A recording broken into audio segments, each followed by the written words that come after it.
बिस्मिल्लाहिर्रहमानिर्रहीम। अस्सलाम वालेकुम नाज़रीन, मैं तारिक इस्माइल सागर आपकी खिदमत में हाज़िर हूँ। नाज़रीन कराम, मैंने कल आपको आकाश की कहानी जो सुनाई है उसका दूसरा पोर्शन आपकी खिदमत में पेश कर रहा हूँ। जो लोग अगर मशरक़ी पंजाब का कुछ नक्शे पे आप ज़रा दौड़ाएँ तो फिर आपको मेरी कहानी ज़रा अच्छी तरह समझ आएगी। अगर आप मैप आगे रख के ना इंडिया का तो इसको देखेंगे। ये लोग जब कादियाँ से निकले हैं तो बटाले के नज़दीक मैंने आपको बताया था, जब वो बच्चे ने इसको छोड़ा है तो बच्चों को इश्तियाक होता है कि गाड़ी बैठने तक। तो आगे दूसरी मुसीबत आ गई। वो वहाँ इंटेलिजेंस का बंदा खड़ा था, उसको कुछ शक गुजरा। उसको ये तो नहीं पता था ये बंदा कौन है, लेकिन उसको ये शक गुजरा कि ये एक मतलब मुकामी जो है ज़िम्मेदार उसके बेटे के साथ जो बंदा आया, अजनबी बंदा है। उन दिनों 1977 की बात मैं कर रहा हूँ। उन दिनों कितनी के वहाँ पे आबादी होगी, कितने लोग हो गए, वो एक दूसरे को जानते पहचानते हैं और ये मुकामी सोर्स होते हैं। उसने फौरी तौर पे आगे इत्तला कर दी होगी और हुक्म मिला होगा कि जनाब इस बंदे पे नज़र रखो। तो इस बात को आकाश ने भी नोट कर लिया था। उसने बच्चे से जान छुड़ा के ना किसी तरह वहाँ जो टूटे फूटे कोई खंडरात कोई खोखे वगैरह होते थे, उस ज़माने में ऐसा ही था। तो वहाँ ये साइकिल रिक्शे वाले जो वहाँ इंडिया में रिक्शा जो है ना वो इंसानी टांगों से चलता है, मशीन से नहीं चलता। तो एक साइकिल रिक्शे वाला जो कि उसकी मुतज़ाद सिमत में जा रहा था, उसके चलते हुए रिक्शे पे वो भी छलांग लगा के बैठ गया। 1 रुपया देना था उसने। और वो ये इतना अचानक और था कि वो बंदा तो जो निगरानी वाला था समझ रहा था कि अब ये यहाँ से टिकट लेगा, बस में बैठेगा और उसके पीछे हो जाएगा।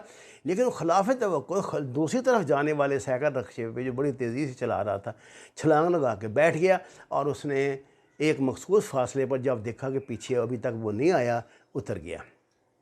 उतरने के बाद उसने यहाँ से एक नई प्लानिंग की और सोचा कि बजाय अपने टारगेट की तरफ जाने के, वो टारगेट के मुतज़ाद इलाके में जाए ताकि किसी हद तक वो इसको डाज दे सके। इस बंदे की जो डेस्टिनेशन थी जो वो थी पठानकोट, यानी आकाश की। आकाश ने पठानकोट के बजाय वापस कादियाँ की तरफ सफ़र शुरू किया और ये श्री हरगोबिंदपुर की तरफ निकल गया। श्री हरगोबिंदपुर आप ये समझिए कि एक सबसे जो उनका उस ज़माने में जो उनका एक काबिल ज़िक्र शहर था वो था। दरिया के किनारे पर ये शहर है और बड़ा मजहबी किस्म का शहर है। यहाँ जाने के लिए मुकामी टेम्पो वो चलते थे, वहाँ से टेम्पो में वो एक मखसूस फासले पर गया। वहाँ से फिर अगला टेम्पो बदला। उस वक़्त इतना तरक्की याफ़्ता सफ़र तो नहीं था ना कि ये लारियाँ चलती हैं कुछ होता, और वो अड्डे पे जाने का रिस्क नहीं ले सकता था। अड्डे से तो सीधी बस जाती थी। सफ़र था ये 4-5 घंटे का। ये 5 घंटे का सफ़र उसका 10-12 घंटे में मुहैत हो गया। कहीं वो पैदल चला, कहीं टेम्पो पे बैठा, कहीं साइकिल रिक्शे पे बैठा। किसी न किसी तरह ये बंदा, हमारा जो हीरो है, ये पहुँच जाता है श्री हरगोबिंदपुर। श्री हरगोबिंदपुर में उसने रात जो है वो एक गुरुद्वारे में गुजारी। गुरुद्वारों का ये असूल होता है कि आप मुसाफिर बन के वहाँ पर जाएँ तो आपको बिला तखसीस मज़हब व मिल्लत वो आपको मंजी बिस्तरा भी देते हैं, खाना भी देते हैं, सुबह के टाइम नाश्ता भी देते हैं, दोपहर को भी खाना देते हैं, रात को भी खाना देते हैं। लंगर चलता है वहाँ, इसको लंगर कहते हैं। तो ये बंदा वहाँ गया और उसमें रात उसने वहाँ गुजारी। अगले दिन उसने अपने सफ़र का आगाज़ किया और इसी तरह घूमता घुमाता मुख्तलिफ़ स्टेशनों को आगे पीछे करता ये बंदा अगली रात को पठानकोट पहुंचने में कामयाब हुआ। पठानकोट में उसने, चूँकि उसकी डेस्टिनेशन का इल्म है, उसको तो था कोरियर को, नियामत को, तो उसने नियामत ने एक्चुअली इसे पठानकोट ही छोड़ना था। तो ये जब और कोई रास्ता भी नहीं जाता था जम्मू को। उस दौर में सिर्फ एक ही पुल था। अब तो 3 पुल बन गए हैं ना, एक रेलवे का बन गया है, 2 उन्होंने नए बना दिए हैं, बड़ा मजबूत रास्ता कर दिया। पहले तो जम्मू को जोड़ता था। और ये बात आप अगर पाकिस्तान 78-9 तक, जब तक इन्होंने ये पुल नहीं शुरू किए थे, इस पुल को काट देता तो कश्मीर पाकिस्तान के कब्ज़े में था। ऊपर से सिर्फ ये पहाड़ी रास्ते से वो पीछे जो हिमाचल प्रदेश से कश्मीर की तरफ जा सकते थे, वो कोई ऐसा काबिल एतबार रास्ता नहीं है। ये समझिए जैसे एबटाबाद से मरी वाला रास्ता है, इस तरह का रास्ता था जहाँ बहुत तेज़ी से फ़ौज नहीं से पहुँच सकती, लेकिन जम्मू में ये यहाँ से फ़ौज तेज़ी से पहुँचा सकते थे।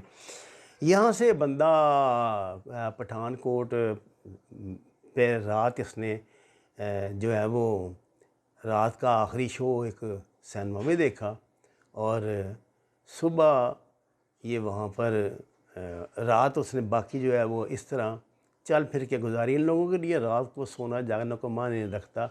उन दिनों तो बहुत उजाड़ इलाके थे, अब तो बहुत आबादी हो गई हैं। एक किसी सबर्बन में बेचारा टिकट हो गया, कहीं कुछ या कुछ। यहाँ पे सबसे बड़ा मसला उसके लिए ये था कि सबसे पहले उसने मैसेज किया अपने पीछे, और जिसमें बताया कि जो नियामत है ये डबल क्रॉस है, ताकि वो उसको काबू कर लें। और बताया कि इस तरह वो फिल वक्त वो बाहिफाजत निकल गया है और जल्दी टारगेट पे पहुंचने के बाद अपना काम शुरू कर देगा। ये पैगाम किस तरह पहुंचाया, मैं माफ़ी चाहता हूँ, ये मैं आपको नहीं बता सकता। लेकिन आप ये ख्याल रखें कि इंटेलिजेंस का जो काम होता है ये होता है नेस्ट, ये जो घोंसला जिसे कहते हैं, इस तरह जैसे चिड़िया एक एक तिनका ला के घोंसला बनाती है ना, इस तरह ये भी तिनके से तिनका मिलके घोंसला बनता है। ये मतलब कई सोर्स होते हैं, उनको मिला के फिर एक पूरी लाइन बनी होती है। जिस जगह से ट्रैवल करता है जासूस, वहाँ से लेके टारगेट तक, टारगेट से उसके वापसी इलाके तक एक नेट बना होता है। वो नेट में आपने अपनी जगह पे डेड ड्रॉप कर दिया कोई मैसेज, वो वहाँ से किसी और जगह आगे डेड ड्रॉप होगा, वहाँ से कोई और उठाएगा, फिर जाने वाला उधर ले जाएगा। बहरहाल जल्दी से जल्दी आपका मैसेज पहुँच जाएगा। और जहाँ उनसे मुमकिन होगा कि वायरलेस के ज़रिए मैसेज पहुँच जाए, या उन दिनों ये इंटरनेशनल सिस्टम नहीं था, इंडिया में इतना डेवलप नहीं था। ये था कि आप मगरबी ममालिक में के मैसेज दे के मतलब कोडेड मैसेज दे सकते थे, जो फिर बहुत जल्दी पाकिस्तान पहुंच जाता था। इसमें से उसने क्या तरीका अख्तियार किया ये वो जाने। पठानकोट में से अब उसको जम्मू जाना था। पठानकोट से जम्मू जाने के लिए लारियाँ चलती थीं। उन दिनों ये यात्रा का सिलसिला था, कोई बहुत बड़ा कोई यात्रा हो रही थी, तो बड़ी होशियारी से उसने यात्रियों का रूप धारा और एक फ़ैमिली की हमदर्दी हासिल करके उसका एक हिस्सा बन के ये बंदा जम्मू से थोड़ा आगे पटनी टॉप तक पहुंच गया, जो इसकी डेस्टिनेशन थी। पटनी टॉप पे एक्चुअली इंडिया ने अपना बहुत बड़ा रडार सिस्टम लगाया हुआ था। सैम सिस्टम के जो रडार इंडिया को रूस ने दिए थे वो लगाए हुए थे। तो उसका मिशन ये था कि वो इसकी पूरी इंफॉर्मेशन लेगा, इसके करेगा और कोशिश ये करेगा कि इसको अगर वो सैबोटाज करवा सकता है वहाँ मिल मिला के किसी तरीके से इन लोगों को मुकामी तौर पे असला धमाकेदार या चीज़ों को तबाह करने वाले ये डिवाइस, ये आईडी लगाने की तरबियत दी जाती है। लेकिन हर जासूस को नहीं ऐसा किया जाता। जासूस को तो इतनी भी इजाज़त नहीं होती कि वो को उसके मुंह पे थप्पड़ मारे तो वो जवाब में थप्पड़ भी मारे, उसका चाहे 20 उसको मुक्के पड़ जाएं, उसको ये आर्डर होता है कि तुमने सेफ़ निकलना यहाँ से और पकड़ाई नहीं देनी, बस यही उसका कमाल है। तो कुछ इससे दूसरे ऊपर के दर्जे के होते हैं जिन्होंने एक मखसूस जगह को जाके तबाह करना होता है डायनामाइट के ज़रिए। इस तबाही के लिए वो मुकामी सोर्सेज़ को हासिल करते हैं। अब ये लंबी कहानी है किस तरह उसने वहाँ फिर एक गुंडा ग्रुप के साथ ताल्लुकात कायम किए, उनके साथ उनको वहाँ पे जो अपने साथ उसने अफीम रखी हुई थी वो पहुँचाई और बताया कि वो बहुत बड़े स्मगलर हैं, उनका पाकिस्तान से राब्ता है और इन लोगों को अपने साथ मिला के तुम ये करो वो करो। उनको बाकायदा अपने सोर्स बना के और अगले 7 दिन में इसने उन लोगों ने वो जगह लोकेट की और एन उस रडार जो एक बड़ा रडार होता है वहाँ पे रात के अंधेरे में, सर्दी का मौसम है, पटनी टॉप बहुत ऊंची पहाड़ी है इलाका है, वहाँ पे जाके कोई ऐसा हिफाजती बंदोबस्त नहीं था, किसी के वहम गुमान में भी बात नहीं आ सकती थी।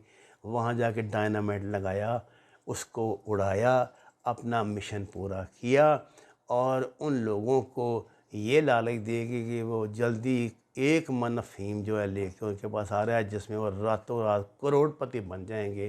पाकिस्तान वापस पहुंच गया।